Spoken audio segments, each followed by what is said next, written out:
I'm here with Santa Fe Mayor Alan Weber, and we wanted to get some feedback from him on two important national issues that we have right now. Mayor, first of all, thank you so much for your time. Good to see you again. Do you look good? Thank you so much. Mayor, have you seen an impact on what's going on? I know you've been down to the border. We know that Santa Fe is a sanctuary city, and so I'm sure the word has gotten out about where people can go and be safe.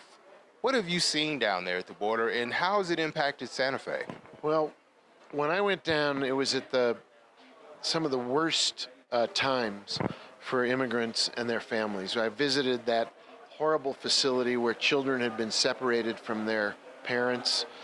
It was an absolute moral disgrace. I can't tell you what images it conjured up in my mind in terms of people being imprisoned, held in camps.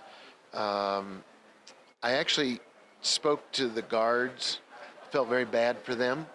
These are men who are in a position of having to do things that are horrible, and they knew it, but they couldn't say it. Since then, I think we've seen some data that say that things are even worse than we know. Even more kids were separated from their families.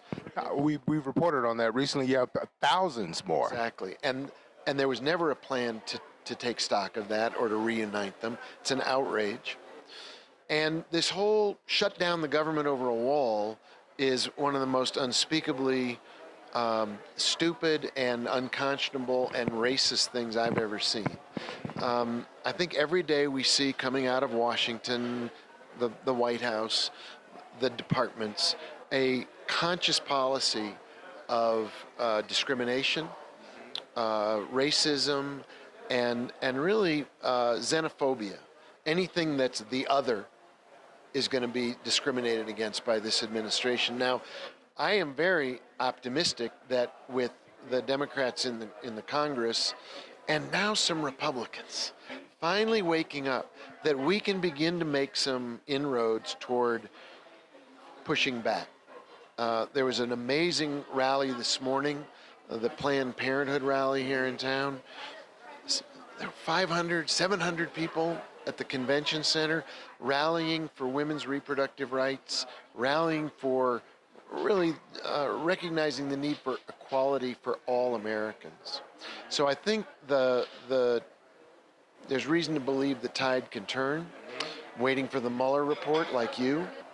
The noose around the administration's bad behavior, the net is tightening. More and more people are pleading guilty, going to jail. I'm not in favor of being punitive for the sake of being punitive. We need accountability. And how many witches can you fit in a Volkswagen? Because Robert Mueller, it's like a clown car. The thing is about full, don't you think? He keeps finding and proving his case. And it is very meticulous.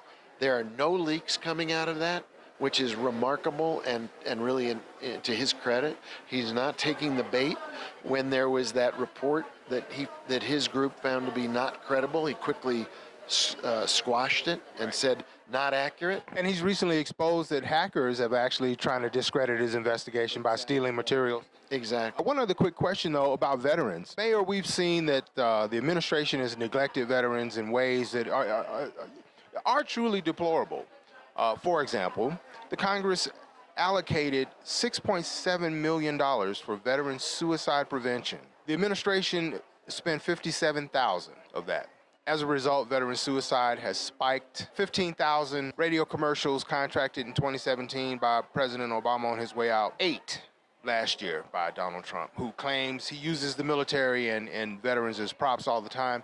Have you noticed any increase in the homelessness? Because I know that's been one of your issues here as mayor, is addressing our homeless problem. Have you noticed a bump in veterans' homelessness or issues? I haven't noticed a significant increase, but it is a problem. And we have an initiative underway called Built for Zero.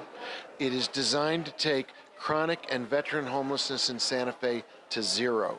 Not to make it better, not to make it okay, not to make it acceptable, to get it to zero. And we have a team of people led by our Community Services Director, Kira Choa, that's working with the nonprofit community. So we actually use our resources effectively. I think that Santa Fe is doing better. We haven't got it licked, but I think we're doing better. I think we're doing better on the issue of immigration. We are still and will be a sanctuary city. We will push back against ICE. Now that we've got Democrats in the House, Ben Ray Lujan is the number 4 ranking Democrat in the House. When I send a letter to ICE, as I've done in the past, saying your behavior toward our citizens is wrong, you're pretending to be Santa Fe police officers, it's unacceptable, and they don't listen to me, they'll listen to Congressman Ben Ray Lujan. They will listen to Deb Haaland. They will listen to Xochitl Torres Small. So I think we're going to see. And they'll listen to Senators Udall and Heinrich, absolutely. So I think with the effort that's being made now to look the problem in the eye, we don't have it licked, but I think we're effectively now seeing the response that we waited for 2 years. There used to be a resistance. Now there's actually something more than a resistance. There's investigatory power. There is the power to subpoena. There's the power to require witnesses to appear in front of these committees. At home here in Santa Fe, I think the level of appreciation and tolerance and acceptance and respect, we continue to work on that every single day. The Women's March was really heartening. The Planned Parenthood program this morning with Cecile Richard was really heartening.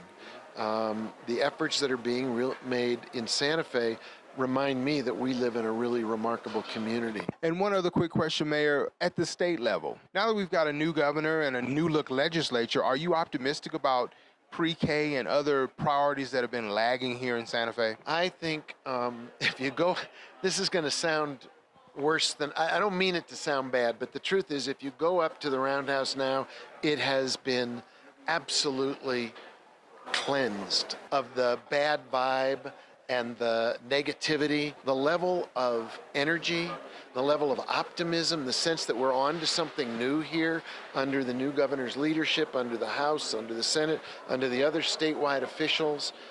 There is leadership. We have a governor who wants to lead. We have a budget, thankfully, that gives her some room to operate. Investments can be made to deal with education, upgrade the quality of early childhood education so that every young New Mexican gets a shot at a better life. We have an opportunity to invest in economic diversification, in energy, renewables. The governor just announced that the state is rejoining or stepping back into the Paris Accord. Santa Fe never left, but we're going to see New Mexico creating a new future. And it is a sense of optimism, positive engagement, collaboration, cooperation. We haven't seen it for 8 years.